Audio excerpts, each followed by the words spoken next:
Good morning children. ఈరోజు 10th క్లాస్లో చాలా ఇంపార్టెంట్ టాపిక్ అయిన బేసిక్ ప్రపోర్షనాలిటీ దాని ప్రూఫ్ గురించి తెలుసుకుందాం. బేసిక్ ప్రపోర్షనాలిటీ థీరంని థేల్స్ థీరం అని కూడా పిలుస్తారు.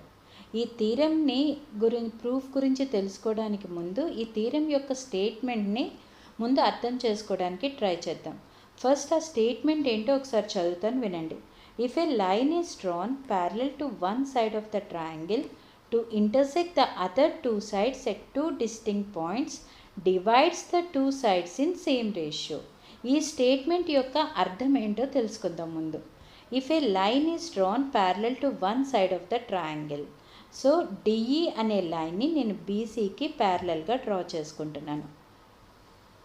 ఆ డిఈ ఏం చేస్తుంది, అదర్ టూ సైడ్స్ అయిన ఏబి ఏసీని డిఈ అనే ఒక రెండు వేరు పాయింట్స్ దగ్గర మీట్ అవుతుంది. అలా ఒక లైన్ డ్రా చేస్తే ఖచ్చితంగా ఆ లైన్ డిఈ ఏబి ఏసీని ఈక్వల్ రేషియోలో డివైడ్ చేస్తుంది. అంటే అర్థం ఏంటి, AD by dB is equal to AE by EC. ఇదే బేసిక్ ప్రపోర్షనాలిటీ థీరం స్టేట్మెంట్ యొక్క అర్థం. ఇప్పుడు దీని ప్రూఫ్కి వెళ్దాం. ఏదైనా థీరం కనుక ప్రూవ్ చేయాలి అంటే మనకి ముఖ్యంగా 4 స్టెప్స్ అవసరం అవుతాయి. ఏంటా 4 స్టెప్స్? ఫస్ట్ గివెన్ రాయాలి. తర్వాత ఏం చేయాలి, మనం ఏం ప్రూవ్ చేయాలనుకుంటున్నామో దాన్ని రాసుకోవాలి. తర్వాత ఒకవేళ కన్స్ట్రక్షన్ ఏదైనా అవసరమైతే ఆ కన్స్ట్రక్షన్ రాయాలి. ఆ తర్వాత ప్రూఫ్కి వెళ్ళాలి. ఇలా 3 to 4 స్టెప్స్ రిక్వైర్ అవుతాయి. సో ఇప్పుడు మనం ఫస్ట్ గివెన్ దగ్గర నుంచి ఈచ్ అండ్ ఎవ్రీ స్టెప్ రాస్తూ వద్దాం.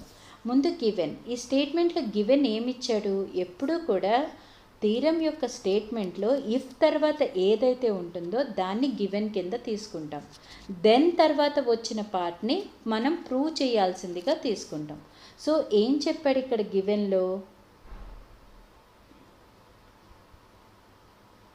ఇన్ ట్రయాంగిల్ ఏబిసి, ఒక ట్రయాంగిల్ ఏబిసిలో DE is parallel to BC. ఇదే కదా చెప్పాడు వాడు. సో అది గివెన్ స్టేట్మెంట్ అవుతుంది. మనం ప్రూవ్ చేయాల్సింది ఏంటి, ఏంటంటే ఈ డిఈ ఏబి ఏసీని ఈక్వల్ రేషియోలో డివైడ్ చేస్తుంది అని చూపెట్టాలి. అంటే అర్థం ఏంటి, AD by dB is equal to AE by EC. ఇది మనం చూపెట్టాల్సిందే. సో సెకండ్ పార్ట్ కూడా రాస్తాను. ఇప్పుడు థర్డ్ పార్ట్ ఏంటి, ఈ థీరం ప్రూవ్ చేయడానికి ఏదైనా కన్స్ట్రక్షన్ అవసరం అవుతుందా అవ్వదా? అవుతుంది. కాబట్టి కన్స్ట్రక్షన్ రాయాలి. థర్డ్ పార్ట్ ఏంటి, కన్స్ట్రక్షన్ చేస్తాను. ఫస్ట్ ఈ నుంచి ఒక పర్పెండిక్యులర్ డ్రా చేసుకుంటాను. ఏబి అనే సైడ్కి ఈ నుంచి ఒక పర్పెండిక్యులర్ డ్రా చేసుకుంటాను, ఈఎన్ అనే పర్పెండిక్యులర్. అలాగే డి నుంచి కూడా ఇంకొక పర్పెండిక్యులర్ డ్రా చేసుకుంటాను, దాన్ని డిఎం అంటాం. అలాగే నేను బిఈ సిడి అనే సైడ్స్ని కూడా జాయిన్ చేసుకుంటాను. ఎప్పుడూ కూడా కన్స్ట్రక్షన్ని డాటెడ్ లైన్స్తో చూపెట్టాలి. బిఈ సిడి అనే ఈ 2 సైడ్స్ని కూడా జాయిన్ చేసుకుంటా. ఇక్కడ ఏ కన్స్ట్రక్షన్ అయితే చేశానో అది ఇక్కడ రాస్తున్నాను. ఏం చేస్తున్నాను, draw EN perpendicular to AB and ఇంకొక పర్పెండిక్యులర్ ఏం డ్రా చేసాం, డిఎం పర్పెండిక్యులర్ టు ఏసీ. తర్వాత ఇంకా ఏం చేశాను, సిడిబిఈ అనే సైడ్స్ని జాయిన్ చేశాను. అది కూడా ఇక్కడ రాస్తున్నాను, join CD comma BE. So మనం థీరం ప్రూవ్ చేయడానికి కావాల్సిన 3 బేసిక్ స్టెప్స్ ఇక్కడ రాస్తాను. Given, what is to be proved, construction. ఈ 3 బేసిక్ స్టెప్స్ రాస్తాను. ఇప్పుడు మనం ప్రూఫ్కి వెళ్దాం. ప్రూఫ్కి వెళ్ళడానికి ఫస్ట్ ఏంటి, బేసిక్ ప్రపోర్షనాలిటీ థీరంలో మనం ఎప్పుడైనా సరే ప్రూఫ్ చేసేటప్పుడు మనం ఏది ప్రూవ్ చేయాలనుకుంటున్నామో అది ఆల్వేస్ మన మైండ్లో ఉంచుకోవాలి. మీకు బాగా అర్థమవడం కోసం ఈ డయాగ్రామ్ మళ్ళీ డ్రా చేస్తున్నాను. DE parallel to BC. Construction ఏం చేసామమ్మా, ఇక్కడి నుంచి ఇక్కడికి ఒక పర్పెండిక్యులర్ డ్రా చేసాం. అలాగే ఇక్కడి నుంచి ఇక్కడికి ఒక పర్పెండిక్యులర్ డ్రా చేసాం. అంతేకాకుండా నేను బిఈ అనే సైడ్ని జాయిన్ చేసుకున్నాను, అలాగే సిడి అనే సైడ్ని కూడా జాయిన్ చేసుకున్నాను. ఇప్పుడు ప్రూఫ్ దగ్గరికి వచ్చేసరికి ఏం చేస్తామంటే, నేను ట్రయాంగిల్స్ ఏం కన్సిడర్ చేస్తాను, కన్సిడర్ ద ట్రయాంగిల్. ఈ ట్రయాంగిల్స్ ఎలా గుర్తుంచుకోవాలో కూడా షార్ట్కట్ చెప్తాను. ముందు చూడండి, consider the triangle ADE and triangle BDE. Triangle ADE and BDE. దీనికి ఏరియాస్ కడతాను. ఏరియా ఆఫ్ ట్రయాంగిల్ ADEకి area of a triangle formula ఏంటమ్మా, half into base into height. So area of triangle ADEకి హాఫ్ ఇంటూ, ఇక్కడ నేను base AD అనే సైడ్ని base కింద తీసుకున్నాను, ఇంటూ హైట్ ఏమవుతుంది, మనం ఏం పర్పెండిక్యులర్ డ్రా చేసుకున్నాం, EN అనే పర్పెండిక్యులర్ డ్రా చేసుకున్నాం. So EN is the height. ఇంకొక ట్రయాంగిల్ ఏం తీసుకున్నాను, ఏరియా ఆఫ్ ట్రయాంగిల్ BDE. ఆ BDEకి కూడా ఏరియా కడదాం. దాని ఫార్ములా ఏంటి, half into base into height. ఇక్కడ బేస్ కింద ఏ సైడ్ని తీసుకుంటున్నాను, BD అనే సైడ్ని తీసుకుంటున్నాను. హైట్ ఏమవుతుంది, మొత్తం AB అనే సైడ్కి EN పర్పెండిక్యులర్ కాబట్టి ENఏ హైట్ కింద ఉంటుంది. సో ఇప్పుడు ఈ రెండింటిని డివైడ్ చేస్తున్నాను. డివైడ్ చేస్తే అప్పుడు ఏమవుతుంది, ఈ హాఫ్ క్యాన్సిల్ అయిపోతుంది.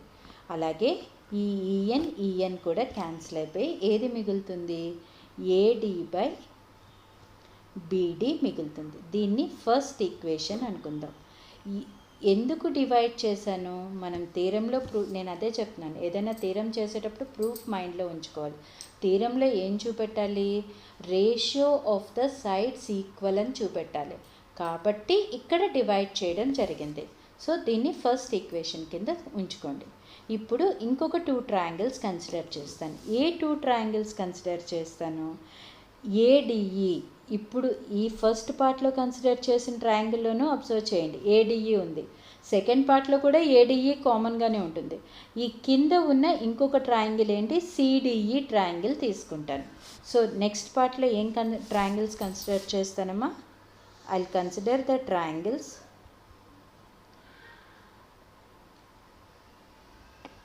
ADE and triangle CDE. మీరు జాగ్రత్తగా అబ్జర్వ్ చేస్తే ఇందాక ఇప్పుడు కూడా ADE ట్రయాంగిల్ కామన్గానే ఉంది.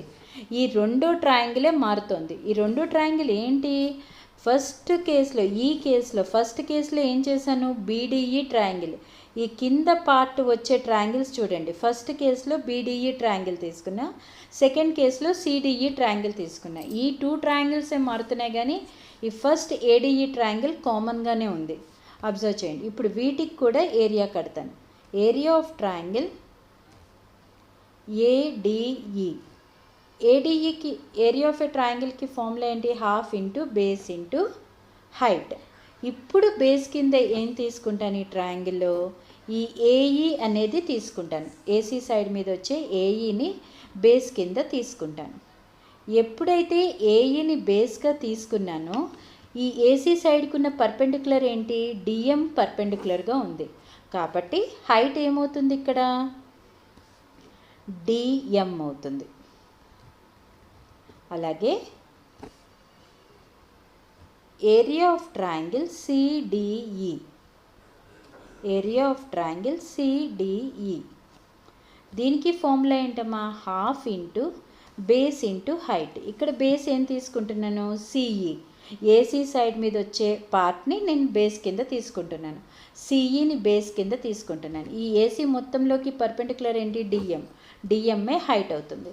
సో CEని బేస్ కింద తీసుకుంటున్నాను, DMనేమో ఇది.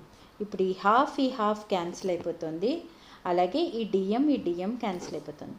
అప్పుడు ఏమవుతుంది, area of triangle ADE by area of triangle CDE ఎంత వచ్చింది, AE బై CE అని వచ్చింది. ఇది సెకండ్ ఈక్వేషన్ కింద ఉంచుకోండి. అర్థమైందా? సో ఫస్ట్ ఈక్వేషన్ వచ్చింది, సెకండ్ ఈక్వేషన్ వచ్చింది. ఇప్పుడు ఒకసారి డయాగ్రామ్ దగ్గరికి రండి, జాగ్రత్తగా చూడండి. ఈ ట్రయాంగిల్ ఏదైతే ఉందో, ఇప్పుడు నేను చూపెడుతున్న ట్రయాంగిల్స్ చూడండి. ఈ ట్రయాంగిల్ BDE ఎల్లోతో మార్క్ చేస్తున్న ఈ triangle BDE and triangle CDE, ఈ 2 ట్రయాంగిల్స్ ఒకటే బేస్ మీద ఉంది, DE అనే బేస్ మీదే ఉంది. అంతేకాకుండా they are between the same parallels. DE BC అనే 2 సేమ్ ప్యారలల్స్ మధ్య ఉంది. సో మనం 9th క్లాస్లో చదువుకున్న థీరం ప్రకారం ఏవైనా ట్రయాంగిల్స్ యొక్క బేస్ కామన్గా ఉండి అవి సేమ్ ప్యారలల్స్ మధ్యన ఉంటే కనుక డెఫినెట్గా వాటి ఏరియాస్ ఈక్వల్ అవుతాయి. ఈ థీరం మనం 9th క్లాస్లో చదువుకున్నాం. ఇప్పుడు నేను అదే రాయబోతున్నాను. ఏంటది? ఏరియా ఆఫ్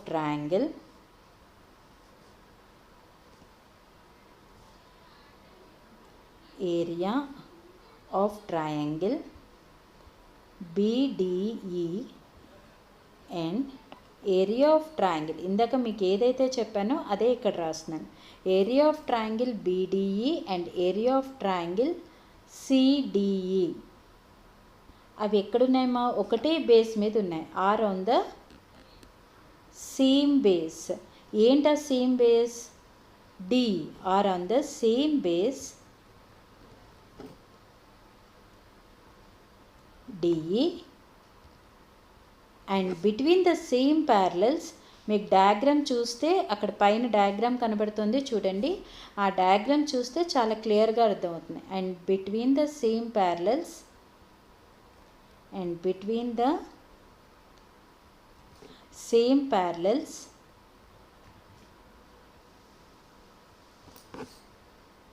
DE, BC ఇలా same base and between the same parallels ఉంటే వాటి ఏరియాస్ ఈక్వల్ అవుతాయి.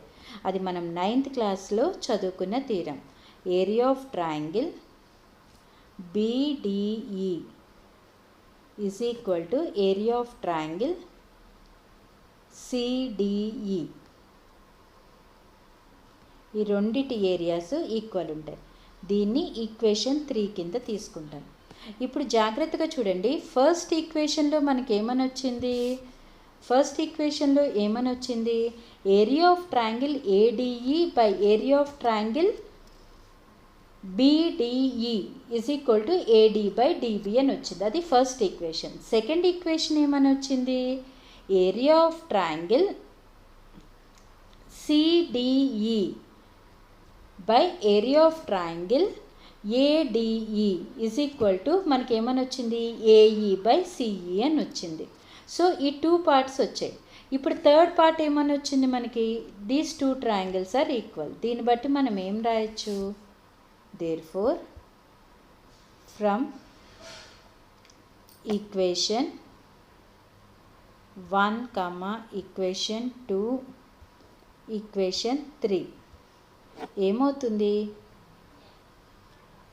AD by